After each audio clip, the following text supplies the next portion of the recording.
Welcome to Blue Dirt, the podcast that digs deep into the foundation of commercial real estate investing. Unlike most real estate shows that focus on deal making and market trends, Blue Dirt gets into the nuts and bolts of what truly builds long-term value, the building itself. We break down how to spot deferred maintenance before it costs you, why a solid preventative maintenance program is a game changer, and how triple net leases can maximize your investment returns. We'll also explore the importance of strong landlord-tenant relationships and how they drive stability and growth in your portfolio. Whether you're a seasoned investor or just getting started, Blue Dirt gives you the practical knowledge to make smarter, more profitable decisions in commercial real estate. It's time to get your hands dirty and build value from the ground up. Let's dig in. Welcome to Blue Dirt, the podcast where even idiots can make a killing in commercial real estate. I'm Michael Caro, and I'm joined with Don Redhead with Blue Commercial Properties. And today the topic's going to be about when tenants vacate a space. So that might be podcast 1. And then when tenants have to vacate early and we need to terminate the lease, what landlords can do to help offset or mitigate those losses of an early termination.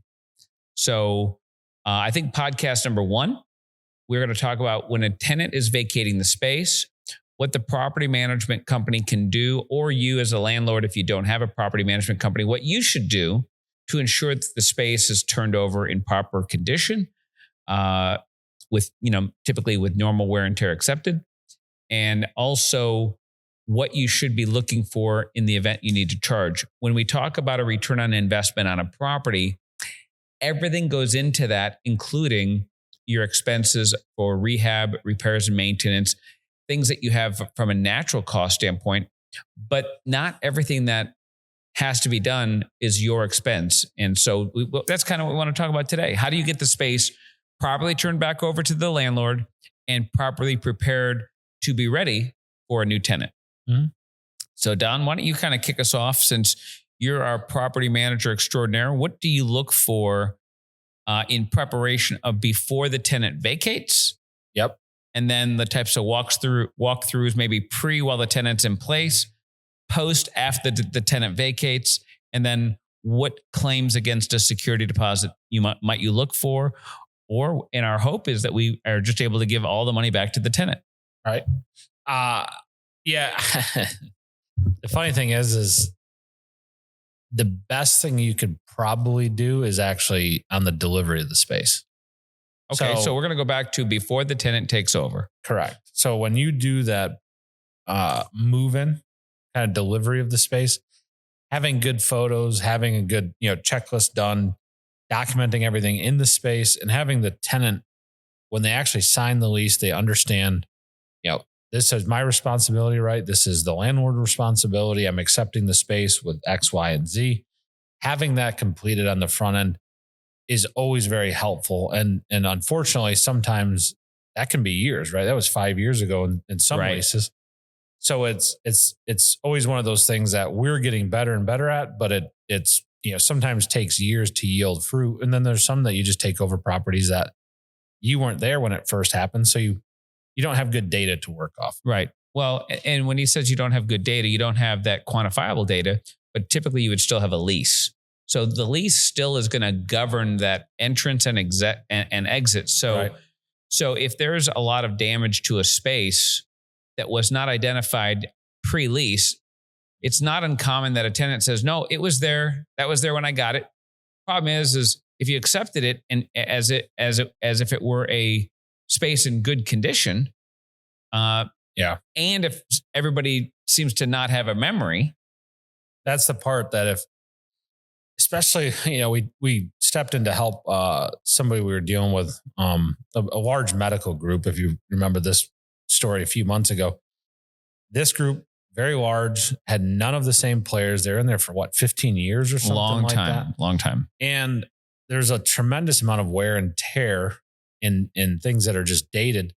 But there was a lot of things that we had to go back and argue the fact that they were not kept in good condition during the term of the lease. Right. So So you may go, well, that's wear and tear, but if the HVAC is turned over not working, it's not in good condition. So you can stick to your guns a little bit. That's one of my favorite examples. So in most leases, the tenant is supposed to be maintaining the property. And taking a system like an HVAC system, a tenant really should have a preventative maintenance system in place, at least with quarterly maintenance. They come out and change filters. They might clean coils. They'll do all this the stuff. Drains. Yeah, they'll do all sorts of stuff. So at the end of the lease, while there might be normal wear and tear on that system, it still should be in proper working condition. So if for some reason the system is not working, that means during the term of the lease, or at least at the time that they turn the space back over, they failed to make it in proper working condition, which is how it should be turned back over. Because using HVAC in a lot of scenarios, 15 years is the entire life cycle of an HVAC unit. So let's assume, and I'm making up the scenario, if the landlord gave them a new air conditioning system in 1995 and they're moving out in 2010 and that air conditioning is unit and not fixable, well, they used all the life of that system, and so they should replace it with another new system. Now, if they turned over in 1995 with a new system and they left after 5 years, and the system for some reason wasn't working, it probably just needs a repair. Yeah. Right. And that's this situation was that they just got right to the end of the lease and there was a simple, I would say simple, $1,000 here, $1,000 here, that all adds up. Repairs that need to be made. But it's easy to tell that, we step in and if the AC wasn't working, it's not like they were in there for an extended period of time with no AC, right? We're in Florida. Same thing with some of these faucets. They're leaking. There's things that are clearly broken, not normal wear and tear, where they just elected to not make a repair and keep it in good condition versus that faucet's dated. I don't like it, but it's working. Right. There's a difference. And that's what we had to stick to our guns and kind of help that landlord get over the hump and recoup, a fair amount of money to help offset those. Yeah, you did a great job with that one. And by the way, putting my real estate hat on, a lot of this stuff, when I went in and saw it initially, now again, I wasn't testing out systems. I was just simply providing some guidance. And I was like, the place looked like it was in fine condition. Yes, very tired, but still fine. I didn't get into the granular details like Don would get into, where he's going to dive into the systems and make sure that everything, all the mechanical, electrical, plumbing, roof, structure, systems, door handles, everything is in proper working condition. And that is a difference. Normal wear and tear on a floor or carpet, or maybe a little dinginess on the walls, is different than systems not functioning properly. Yeah. So to go back to it's really in the if you don't have a walkthrough, if you don't have a delivery, doing at least kind of good due diligence inside the lease and saying, hey, this is in good condition, and just rolling with that is kind of the best thing that you can do, or the only thing you can do. Right. So, another few things on that same vein, during the term of the lease, when nobody's calling you because there's a maintenance issue, you still go in and do a checkup on the space, because you might see things that a tenant in place isn't really focused on that could be problematic. I'm thinking a stain in the ceiling tile or something random like that. That's an indicator of an issue. Yeah, we're very fortunate that our maintenance guys are trained to do this, right? So you may not have a maintenance guy, but with our maintenance guys, they're out there, they're at the property doing something, whether maybe a tenant that's adjacent allows us to do their maintenance. They're just trained to go in, say hello, and then just do an optical kind of scan of everything that's there. And even today I went and did one of these walkthroughs with someone in our office to kind of train her so she could start taking some of this over.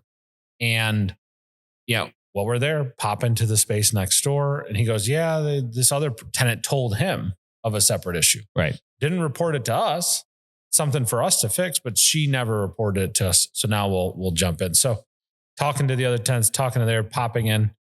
doing those kinds of things is only going to be to your benefit, because for whatever reason, there's always that spectrum of the individuals that cry wolf over everything, right? And then there's the other individuals who would rather the place fall apart than see you come in to help them. Right. And there's everyone in between, right? So that's just what you have to deal with as part of it. So, each landlord has an opportunity to go in into their tenants' spaces with notification, whether it's 24, 48 hours. And you want to do this every so often. Number one, to check on the health of the tenant, check on the health of the space. But kind of like going into your doctor for a checkup, you just want to see if there's anything wrong. Just because they're not saying anything doesn't mean everything's fine. Don't put your head in the sand. Go in and visually check. Go in at nighttime. You may not go to your properties ever at night, but are they properly illuminated? Are all the lights working? Make sure you create safe environments for your tenants. If they're not creating it for themselves, everything like that really is important for the health of your property. Yeah. So doing that on the front end, the next thing is just being aware that the lease is coming up, whether it's naturally going to expire or it's up for renewal, starting to communicate that so far in advance. Some of them we do it 6 months, a year, depending on how complex it is. That is always to your benefit, because if you can start talking to these individuals, that much further in advance, it allows you to start preparing the space to market, or they may say, yeah, I can't stay here. I really need to downsize. Oh, okay. Well, I have another spot, right? So we're getting, best practice there. But as we proceed towards actual lease, ending, say they're going to move out, here we go. Then what we begin to do is schedule that walkthrough. Make sure we have all of our documentation in place. Make sure you've reviewed the lease to see how they should be delivering it, right? And then actually scheduling. It really depends. Each one is so different. The best thing you can do, especially for large tenants, is do a pre-walkthrough. That means you meet them there. They probably have 30 days before the lease actually expires. Walk through, point out all the things that you expect to be completed, delivered, and really documenting that and then sending them that in a recap. That's best case. That's the best way to do it. Does that ever happen? Or, does that happen every time? No. There's plenty of times that tenants are like, hey, I'm vacating. My lease ends. I'll be out. And for whatever reason, you just get there after. Right. Those ones, as long as you have that security deposit, you really need to get it done quickly. So if they vacate, you need to be there probably within a day or two. If you're going to be making that claim, which you have that, here is about 2 weeks. So you need to give them notice within 2 weeks that you're making a claim against that security deposit. Okay. So that part is a little, different. And what has been your biggest, just for fun, your biggest fight on making a claim? I mean, and a fight that you thought was just ridiculous. Do you have a scenario that you can think of? Yeah, it was one that we had taken over a property, and it was one, few years back now. We bought the property, tenant was in place, there was no move-in checklist, right? And they're getting ready to vacate. They gave us plenty of notice, and they said, hey, they preemptively reached out. They go, hey, we'd love to do a pre-walkthrough. And we show up there, and it was the owner, the owner's partner, a contractor, the real estate agent that was working with them for the new place, and maybe one other person. I was like, it kind of was like a lot of people. So, and what they were doing was kind of, genius. If you didn't state this exact spot that needed to be fixed, if you're like, hey, this wall just needs to be, there's a lot of holes in it, they just need to be fixed. If they didn't get exactly what you said, they stuck to that very well, to where if you missed one thing, technically they went very technical on it. Gotcha. And they had the whole team there that was able to back it up. So we're like, whatever. It was, space was destroyed. They had done some repairs that probably weren't to standard, right? But they were still done to what, you'd made the request. So it was kind of one of those just learning moments that you're like, okay, you got me, right? You got me. So that one was a pretty big fight. And it was like, is this a property we own? Yeah, it was a gym out in Pace. Oh, Berry Hill. So that was fun. I was like, whatever. At the end of it, I was done. Yeah. I didn't know about that. Yeah, that was enjoyable. But that turned out to be a phenomenal asset though. Yeah. And when we got to the end of it was, we weren't going to keep the space like it was anyways. Right. So you're not going to die on that sword where you're like, okay, you got me. Technically you didn't do this one thing or this one thing. So it is what it is. Other big fights, they're not usually a big fight here. The biggest thing that they'll say is that they got it in this condition. Right. Is kind of the classic. So you can avoid that and document it early on. That's where you can save yourself some heartache. Okay. Fantastic. Okay. So now you did the pre-walkthrough. The tenant vacates. You gave him some stuff to do. Maybe you didn't. Maybe you're doing your first walkthrough after they vacated. So you want to make a claim. They left certain things not working. Let's just say a leaky faucet, not a big deal. Whatever you would charge for something like that, $50. I don't know. They have, 5 light bulbs burnt out. They have, a burn in the floor, carpet. I mean, let's just say they have what you would consider to be $500 worth of damage. Mm-hmm. So walk me through how you document it, how you send the letter, and do you send the balance of the check or do you wait to get confirmation? How does that work? Typically what we'll do is everything's so unique in its own, because it also has to do with your kind of vision, right? For the long term of the space, the property in general. There's some of these that we get these existing tenants. The space has just been, so worn out that we're really going to dump a bunch of money into it anyways. It's probably better, for our bottom line to go after every little thing, right? Technically we have a suit too. Right. But if you know that you're going to go through and put all new flooring down, you go after the burn, in the carpet. It's kind of up to you. I mean, it just depends on how much you want to fight. We have a lot of fights. So I don't go around. You don't go picking fights. Yeah. That's all day. All we do is fight. And sometimes I reflect that you probably should do that more. Right. For the bottom line. And it's technically correct. It really does. It depends. Well, but is it for the bottom line, Don? Or, I mean, let's look at it a different way. I mean, you're acting like you're being this nice guy and you're being a practical guy. But let me paint a different scenario. Let's assume that it is a tired space. Mm-hmm. The tenant does owe you $500 for the damage that it's caused. Your ideal scenario is to make all these rehab, new lights, new everything. Yeah. But yeah, you get a tenant that comes in and says, actually, I'll take the space as is. I'm going to make some improvements, on my own dime. So no need to make all these repairs, or just get it back to even, and I'll take it over from there.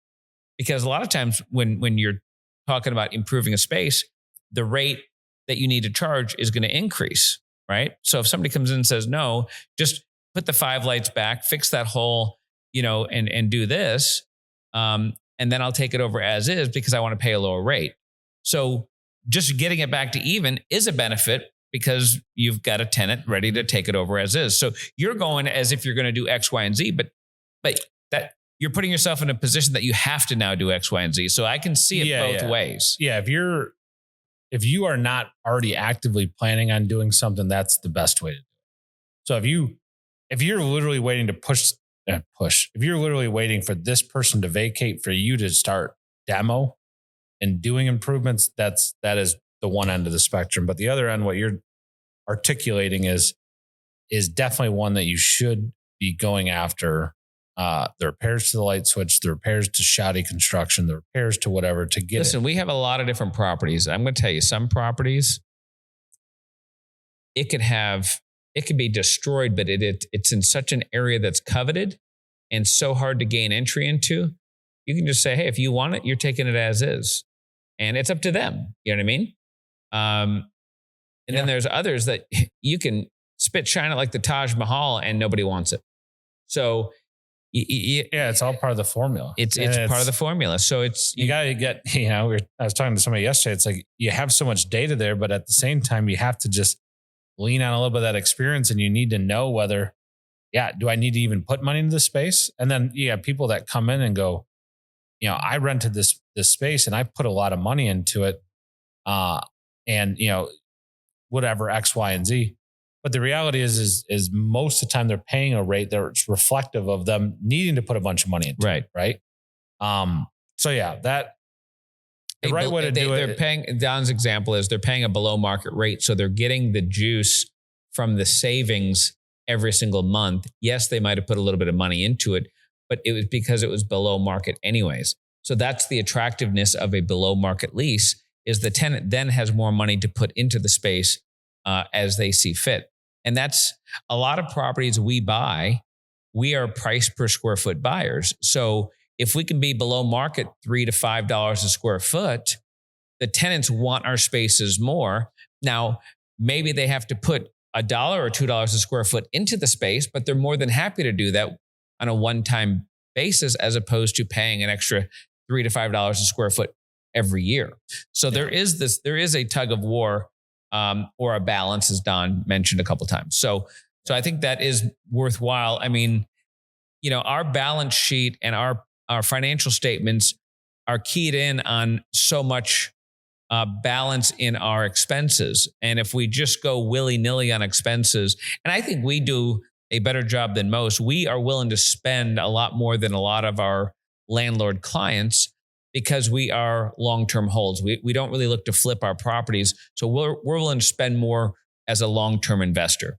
Yeah. And I think because we've also done a really good job trying to understand the preservation and the maintenance of those properties, that, the older you get, right, you're way, way bigger into maintenance and excited about random things like gutters and getting new tires on your car and making sure it has brake pads. So you don't mind spending a little bit of money because you're going to try to take care of it, even if the tenants maybe won't. Maybe you'll play a more active role in it, to where so many of our spaces now, we do the preventative maintenance on the HVAC, or are in control of the preventative maintenance at those facilities, because they're going to pay for it anyways. We're going to get a better deal, and we have a vested interest. Well, using that example, we have a 40,000 square foot office building, multi-tenant building, and we've had it now for 4 years. We sunk all the big money in early on. It's kind of been coasting along.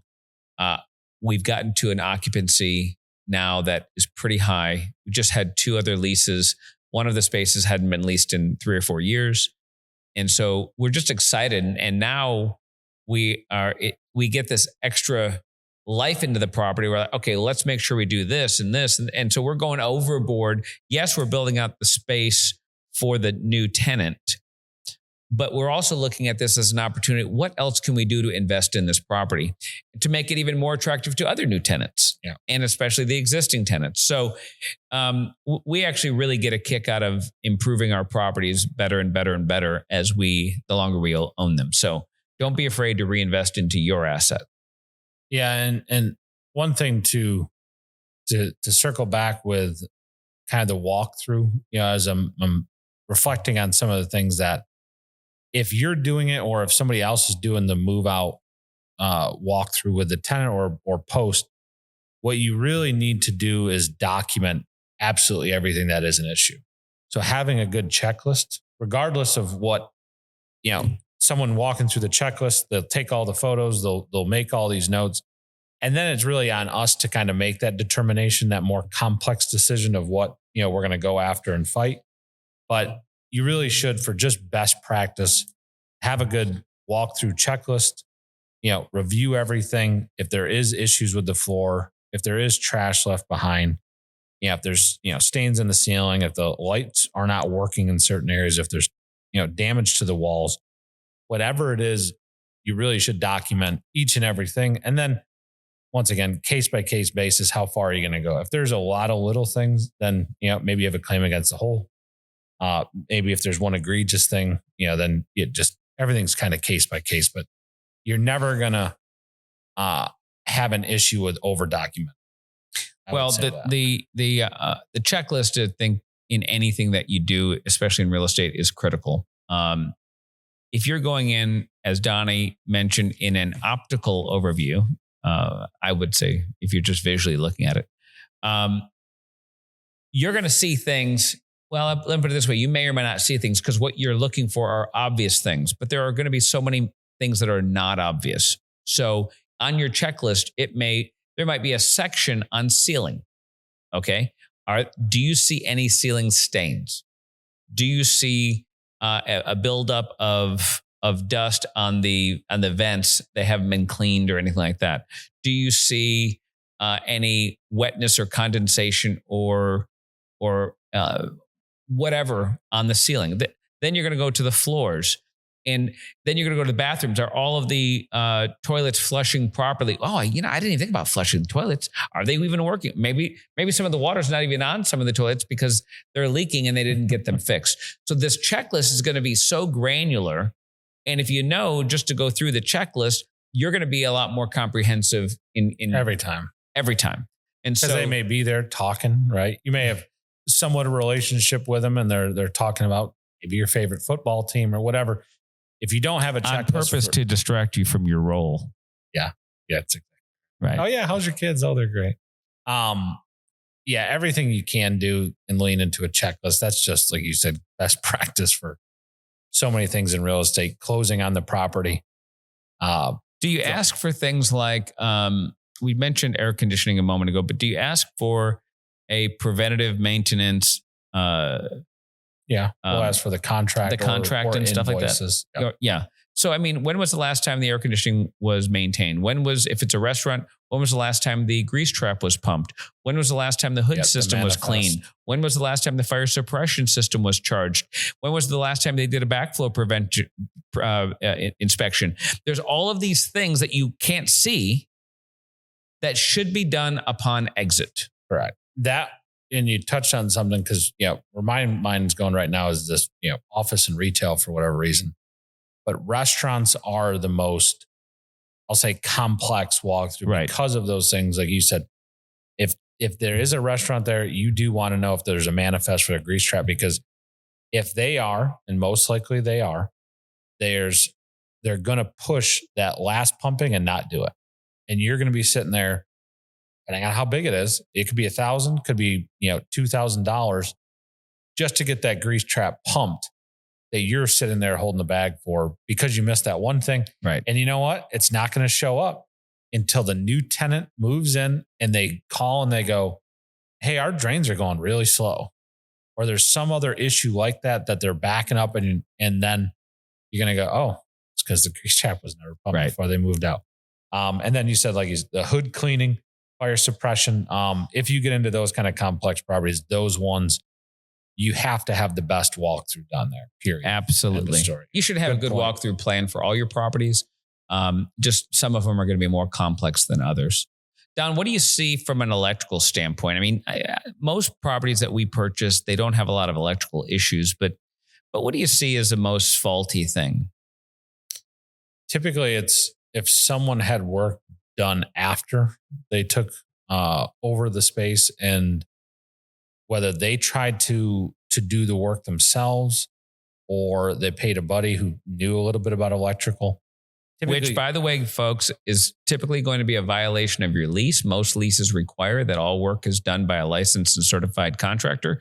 So if they did this stuff, that's also a no-no.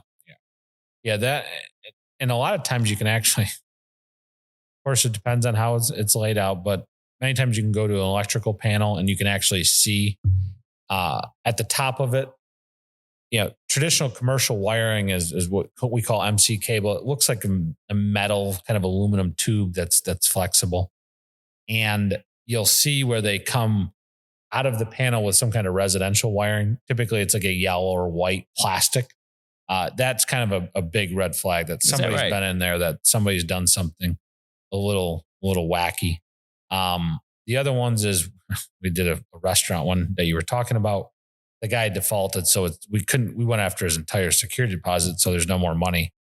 But he went to like a Home Depot and bought a bunch of shop lights and hung them up in the ceiling and basically made a connection, cut the traditional plug off of it, and then wired them himself. So you look up and there's wire nuts and everything's exposed, and it's not to code, and just a horrible fire hazard. Yes. So, and he had a fire there. Oh yeah? Okay. Well, there you go. Not surprising. Oh yeah. So yeah, and making sure all those inspections are done. The hood, the fire suppression, fire extinguishers. At the end of the day, those kinds of things all add up a tremendous amount. I mean, it really does. It's kind of unbelievable how fast you can get to a lot of money when just all those little things aren't done. Yeah. Well, I know today's episode was not a very sexy one for a lot of people, but it is one that will drop money to your bottom line if you pay attention.